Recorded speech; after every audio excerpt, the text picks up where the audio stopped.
If you lived in South Africa in 2022, you'll remember exactly where you were when Phala Phala exploded. Comment below. I was at work when the headline came out. Now, headlines screamed the following: foreign currency hidden in couches, kidnappings, cover-ups, impeachment. This wasn't just a scandal, it was a political earthquake. And in true South African style, we laughed about it, we made memes because I do think we use humor as a coping mechanism. Media companies made ads, and within days, South Africans were asking the same question: should Cyril Ramaphosa resign? But tonight, we are not asking what Twitter thought. We are going to be delving into the alleged relationship between Paul O'Sullivan and Cyril Ramaphosa and what Paul O'Sullivan said about Phala Phala. I'm going to give you a little bit of a tidbit. He said it was never about the money. It was about removing a president. Now, before we go any further, we need to actually understand who Paul O'Sullivan is. Now, I've been doing a series on him. Go and look for it in the playlist. It is titled Paul O'Sullivan. O'Sullivan is the founder of Forensics for Justice. He is a very polarizing figure in South Africa. And for over 2 decades, he has helped expose apartheid-era crime networks, played a central role in putting former police minister Jackie Selebi behind bars, and opened dockets that later fed into state capture investigations. He doesn't work quietly. He doesn't soften his language. And he doesn't care if powerful people do exactly hate him. He has made that clear. But more recently, he has come forward as someone who is opposing General Mkhwanazi. We know that when General Mkhwanazi released his July 6th presser, then Paul O'Sullivan accused General Mkhwanazi of being an alleged criminal. And I have covered this in an episode. Please go and watch it below. Because on this episode, we are going to be focusing on what happened on the Phala Phala side of things and what Paul O'Sullivan said about that. We have to go quickly over the Phala Phala story because this is what the public was told. The public was told that a burglary occurred at the president's home on the Phala Phala game farm. Foreign currency was allegedly stolen from that couch. The matter was not formally reported to the SAPS, and private investigations allegedly followed. Then came the document that set everything on fire. It was submitted by Arthur Fraser. We've spoken about him before, former head of state security. And once that hit the media, the damage was done. Like I often say, there's a saying about a horse, but I'm going to use toothpaste. Once the toothpaste is out the tube, you can't get it back in. Now, we got to have a little side quest here because remember Arthur Fraser, we spoke about him in a previous episode. He alleged that Mkhwanazi, who is allegedly the ex-CEO of the Big Five cartel, he was that taxi box who died in hospital 2 years ago. And we know that he was allegedly wanting to kill Arthur Fraser. And how Arthur Fraser got him to stop was to go to visit Jacob Zuma. And Jacob Zuma then phoned Mkhwanazi and told him to stop. And then Arthur Fraser was fine and they weren't trying to kill him anymore. I mean, you can't even make this up. Basically, Arthur Fraser is the whole reason why Phala Phala became public. Now, O'Sullivan did not mince his words. He said this was a setup. I mean, I wish someone could set me up with 800,000 Rand of US dollars in my couch. He says this is not a case for the president to answer in an interview that he gave at the time. So this story has obviously become center stage in the latest round in the Phala Phala saga. So what is your reaction, first and foremost, to what has been reported with Arthur Fraser coming out about this Phala Phala saga? Let's start there. When it first came to light, were you aware of it?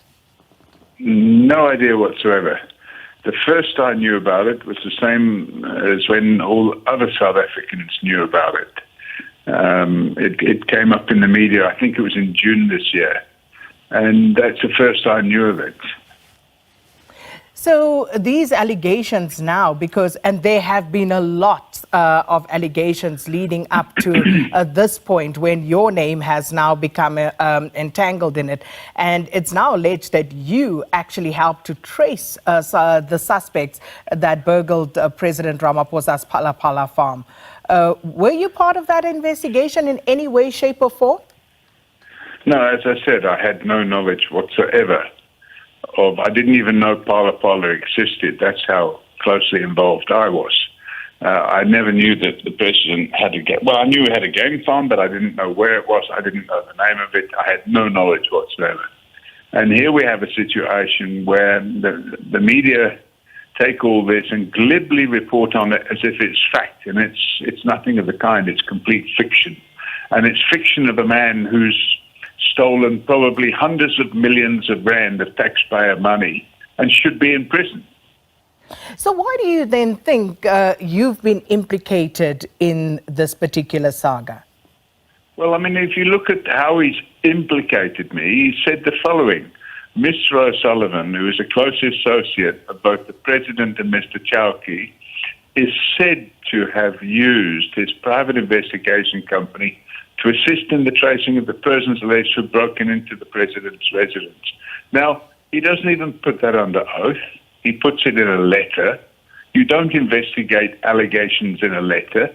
He doesn't even say who said it. He just says it's said to have used. He doesn't say who it was said it. He doesn't say why they said it and where they were when they said it. He gives absolutely no information at all. And that's exactly what is contained within the rest of the information that he's allegedly supplied to the Hawks and simultaneously to his chosen friends in the media.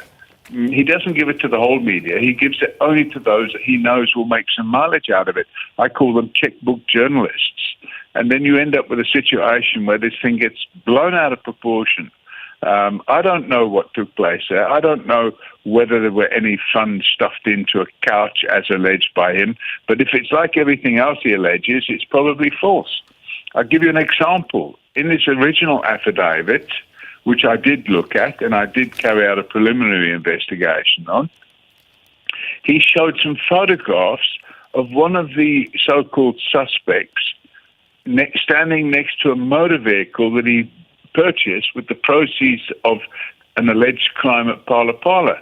We were able to show that those photographs were dated a year earlier than the alleged incident took place at Phala Phala, and therefore it was impossible unless the guy had a time machine to go back in time and buy cars with the proceeds of crime from a crime that allegedly took place in February 2020. So that makes the whole thing a joke, and how the media have blown it out of proportion, and how we get a situation where Parliament wants to investigate the lies of this scallywag, it's just beyond me. I mean, the man is fit for nothing other than prison. He needs to pay back all the money he's stolen.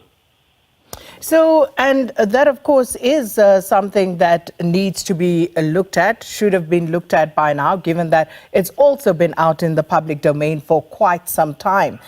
But just getting back to the matter at hand. Now, Fraser's letter sends pointers to the police elite unit, the Hawks, where to look for answers in their investigation in this whole Phala Phala saga against President Ramaphosa, against the Presidential Protection Unit head, Major General Wally Roeder, and also members of crime intelligence. So have you known, or is this once again a situation where you've only just come to know that you are one of the people listed there? Well, he's only put my name down in a hearsay fashion. He doesn't say who says it, and he puts it in a letter. He needs to put it under oath. He needs to state under oath, and then I can nail him for perjury, because at the moment he just sticks it in a letter. Well, that in itself is an offence. It's called defeating the ends of justice. And when I get back to South Africa, so I'm currently on vacation, I'm going after him for that. And if he thinks he can get away with defaming me and bad-mouthing me he's got another thing coming, and that will probably be his downfall, because I've now made it clear to him. I sent him a message on his phone, and I told him, listen, you've now picked a fight with the wrong person. I'm coming after you, and I will. Now, doesn't this sound like language that we have heard before from Paul O'Sullivan? Let's put in some other clips here and we can compare and give examples, because what I think, in my personal opinion, is when Paul O'Sullivan doesn't like what someone is saying about him, then what he does is that he allegedly threatens them. I received this message from Paul O'Sullivan. Oh. Get ready, you lying crook. I am going to make sure you spend some years in prison. You were bribed by Mkhwanazi and Mabula. Now you will pay for your crimes, guaranteed. Says he feels intimidated by O'Sullivan following a series of texts calling him stupid. He says this is a direct attack on an elected official, and he believes such conduct must be dealt with in accordance with the law.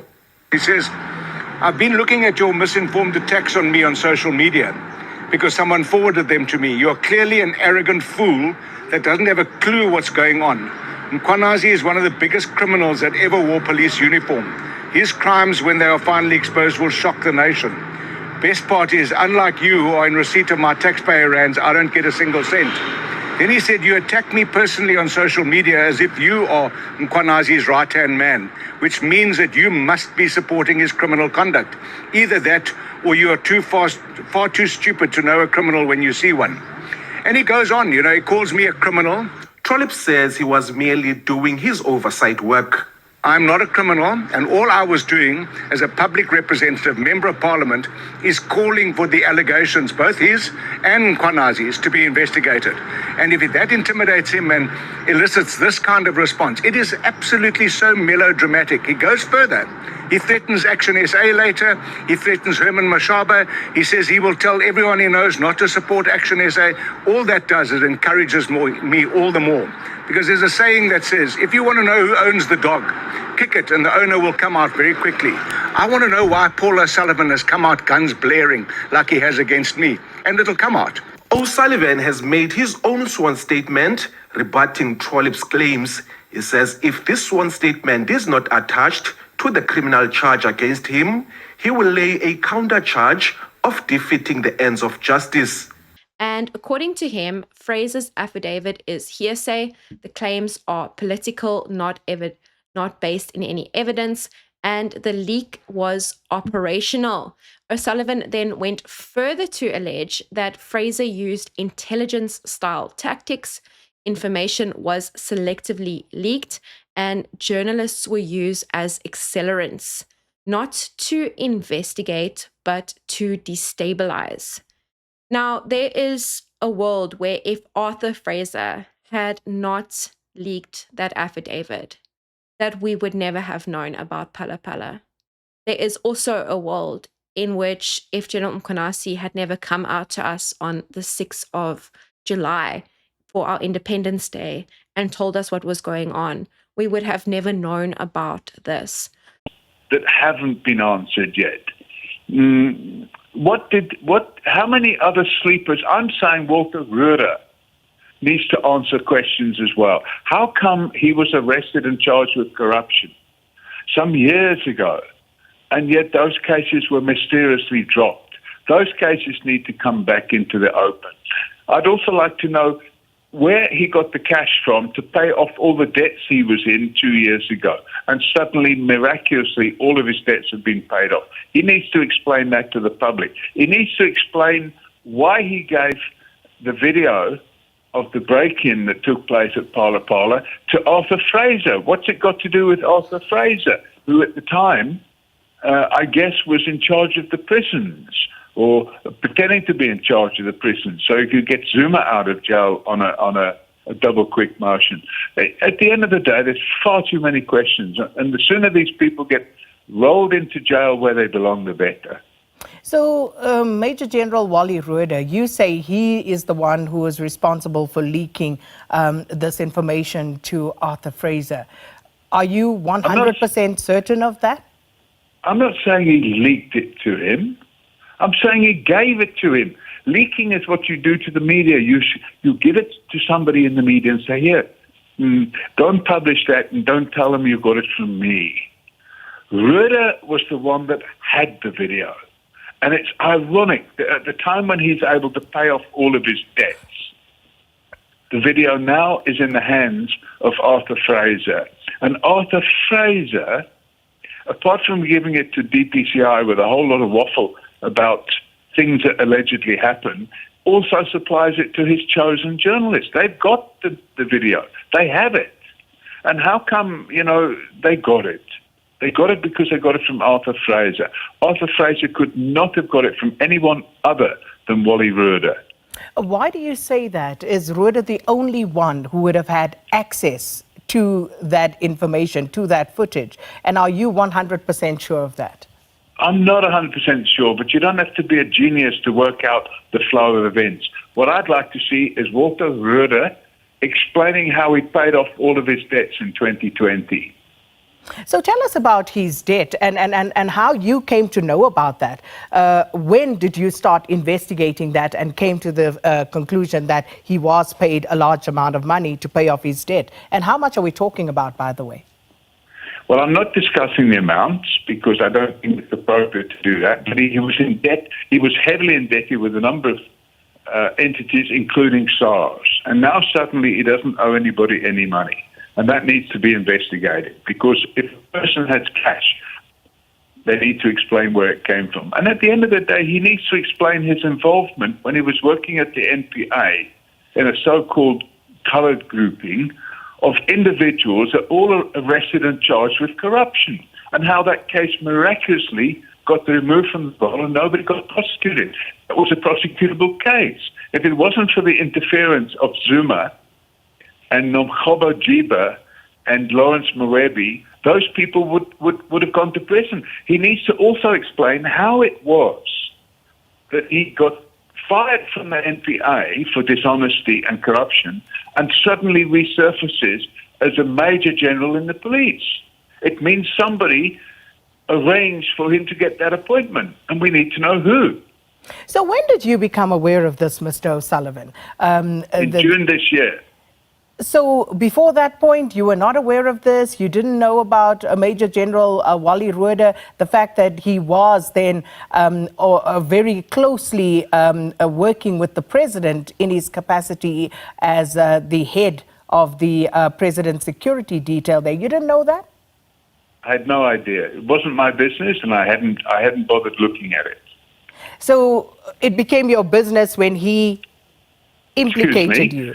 Excuse me? When did it become your business? Who do you think you're talking to? Well, I'm asking a question. We're having a conversation. No, you're not asking a question. You're trying to implicate me. And if that's the way you're going to carry on, we shouldn't continue this discussion. Let me make one thing clear to you. I have no interest whatsoever in Phala Phala or what goes on there. But when I see Arthur Fraser, who stole hundreds of millions of rand from this country, trying to avoid jail by dreaming up stories and putting them into the media, I then start looking at all the people involved in that. I run a charity called Forensics for Justice, and we take it upon ourselves to investigate people like Arthur Fraser. And he put himself firmly onto my radar screen. And it's no coincidence that back in 2012, when Rueda was involved in hanky-panky with other people in the NPA, it's no coincidence that I then discover he got off the hook then as well. Mm-hmm. And as I said, I'm not going to have people, whether they're criminals or journalists, trying to implicate me. So if you come with any more dodgy questions, I'm closing this call. But what's a dodgy question, Mr. O'Sullivan? You said he was not my business up until that point. So I asked a follow-up question asking, when did he become your business? Wow, that's Mr. Paul O'Sullivan there. And as I said, Mr. O'Sullivan says that Wally, I asked him, when did he become interested in investigating Major General Wally Rhoode?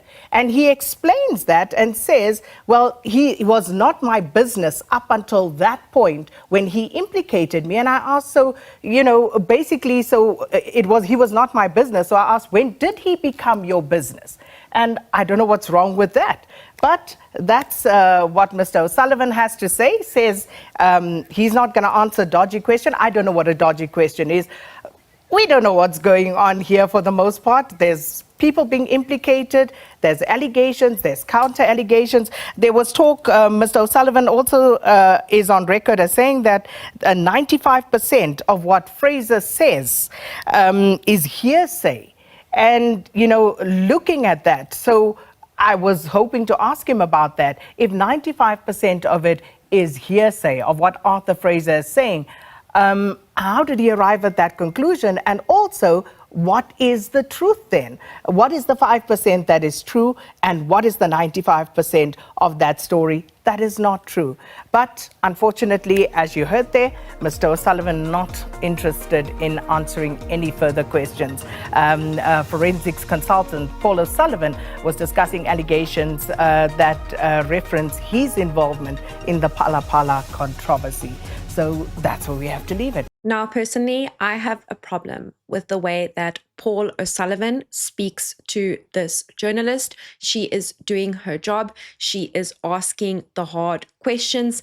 And this is not the first time that we have seen Paul O'Sullivan speak down, call General Khumalo. Remember when General Khumalo made that hire, he referred to that lady as a girl. She was not a girl. She was a 29-year-old woman, and she was more than qualified for the job. So this is just a personal problem that I have, in which the way in which Paul O'Sullivan, I feel, sometimes responds to women. So the person who was appointed, she did work for BMW. She wasn't a salesperson or something. She has a mechatronics degree. Do you know how incredibly difficult it is to get a mechatronics degree? I have a master's degree, cum laude, in biochemistry, and I still think that a basic mechatronics degree is harder than what I did. And the way that he goes about speaking about this woman, how he reacted to the journalist, it just does not sit right with me personally. And criminologist joining us live now. Paul, thank you so much for the time. Appreciate it. Let's very quickly get your reaction to that bail hearing overall, and I suppose the sentiment around this matter and crime intelligence again in the news. Well, I think these people knew that the net would be closing in on them. I personally spoke to accused number 7, which is Brigadier Mkhwanazi. I spoke to her in January, and I asked her to explain how she got appointed at the age of 29 years, how she got parachuted into the Crime Intelligence Division at the rank of brigadier, when there are people there that have been serving for 30 or 35 years who haven't even achieved the rank of brigadier, and they must now report to this young lady who knows nothing about policing. And she told me I should speak to head office. So instead of speaking to head office, I spoke to IDAC, the minister, and the office for, the Office of the Inspector General for Intelligence. And I had several meetings with them in my offices, and we packaged everything up and we gave it to them. But the reality is that we have now 5 generals and 2 brigadiers that have been arrested within a 24-hour period and arraigned in court. Of the 7, 6 have been granted bail, in very small amounts, by the way. I can't believe that somebody can commit such serious crimes and only be granted bail of 10,000 rand. Of course, they would probably have to hand in their passports and report their movements to the investigating officer. Yeah. Now, the reality is they will have to stand trial, and my understanding is that the matter is trial ready. So we should see some action here, and hopefully it will re-establish the credibility of IDAC, or the Independent the Investigative Directorate Against Corruption, and it should also establish the ability of the police to have new leadership in crime intelligence, because without a doubt, the current head of crime intelligence has been running crime intelligence in much the same way that Richard Nhlanhla did. Yeah. And he treated it as a family business. And that's exactly what Kamalo's been doing. He's been running it as a family business to the extent where there was jobs for anybody that wanted them, and they weren't given jobs as constables or sergeants. They were parachuted in at high rank. And then you see people, for example, we've got all the evidence, going on a junket to Japan, which is nothing more than a holiday. Let's look at this logically. If Arthur Fraser had never leaked... Now, Arthur Fraser himself is a controversial figure. He is someone who is bathed in controversy. This is the same man, remember, that illegally authorized Jacob Zuma's medical parole, and that was later found to have acted unlawfully and is now possibly facing criminal consequences for it. So I'm not too sure if this is some sort of power struggle that was occurring within the ANC itself in order to get Cyril Ramaphosa to resign, but we still have questions about Phala Phala. This has still not been resolved. They found the people that took the money, and we know that the Hawks rocked up at the farm a year after, the theft occurred, and the room had been completely changed. I've done a few episodes on this, and for me, I don't know if we will ever see a prosecution with Phala Phala, especially one going up all the way to the presidency. What was that money doing in the couch? Why were the buffalo never delivered? Who keeps their money in a couch instead of putting it in a bank for a couple of months? These are very strange questions that require answers. But we have to get to someone who I have been looking into more and more. And this is someone who is related with Mamela. You know, Morgan Mamela, who is accused of looting millions, hundreds of millions from Tembisa Hospital. And this is an alleged associate of him, who is also someone who operates very closely to Cyril Ramaphosa. So one man name keeps surfacing in the background of both the Phala Phala saga and the Tembisa looting saga. And that is the name of Bejani Chauke. Now, Chauke is not a politician. He is a public spokesperson. He is the president's long-term special advisor, a man who operates quietly behind the scenes, far from public scrutiny. And it is precisely because of that role that his alleged involvement became such a powerful pressure point. So first I'm going to go against the claims against him for Phala Phala, and then I'm going to go into his association with Mamela and communications. Arthur Fraser alleged the following: that Bejani Chauke allegedly assisted in coordinating the response after the Phala Phala burglary, that he played a role in tracing suspects, and that he, along with others, was involved in actions that went beyond normal security processes and procedures. And these claims were explosive, not because they were proven, but because they implicated the president's inner circle. Once this happens, this is no longer about a farm burglary. This is a presidential crisis. Now, Bejani Chauke has emerged again, and that is with association with Mamela.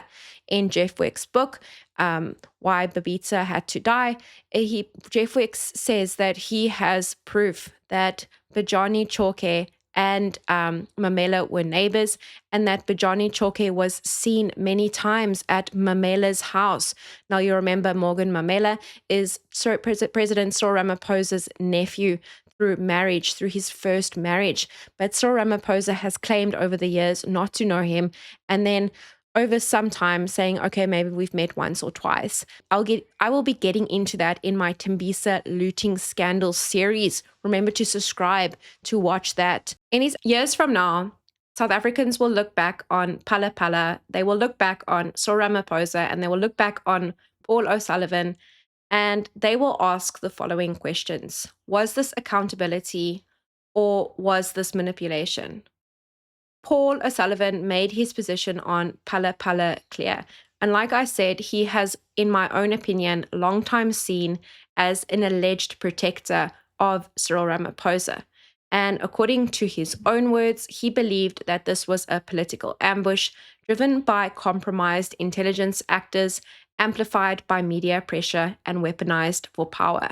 Now, as South Africans, we still need answers. What was that money used for? Why was a foreign businessman giving Cyril Ramaphosa allegedly more than 800,000 Rand in untaxed currency, dollars?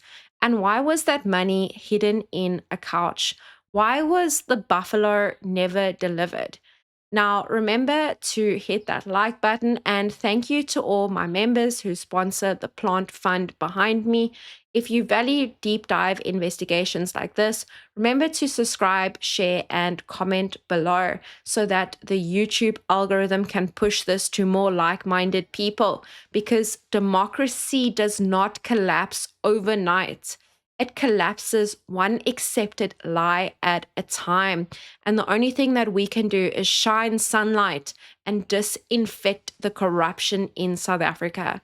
Now, thank you for watching, and remember to watch your back, because it is dangerous out there.